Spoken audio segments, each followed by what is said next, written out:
sebi dopustiti zadnji dan nastave. Ovakva je situacija. Sad smo pričali pa su mi rekli što je kako je bilo. Pozvao sam policiju isto, samo da znaš. Policija isto trebala doći. Dakle, na zadnjem satu, prilikom zaključivanja ocjena, Brtanje odgovara kod krvavca koji predmet pomoćne i nije uspio odgovoriti i prosto mi zaključio jedan. I onda se diga gospodin Ode Kršlović, hoće razbijati učionicu i krenuli su prema nastavniku.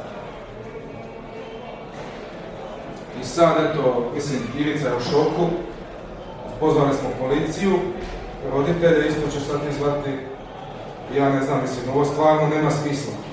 Zadnji dan škole, zadnji nastavni dan, na taj način se ponašati. Jer sad to vridi isključenje škole, znači nećete završiti u školu. 4 godine što ste išli u školu, sve ćete baciti u vitman. Fizički napad na nastavnika. Jeste punoljetni? Jeste.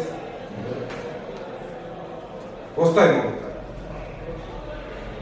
Ja stvarno ne razumijem. Što ti je bilo pametno? Problem znači da on ima dva, jedno... Evo policija.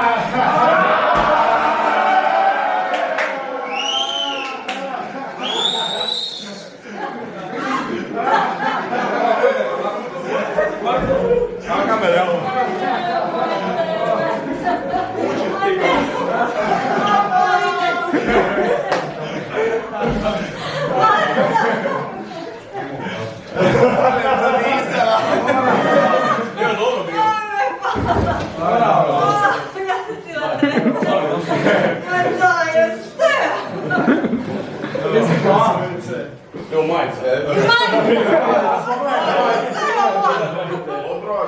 Dajte majicu. To je jedino što mi jedemo. Stvarno neupadno. Daj. Znaš što? Ja sam bila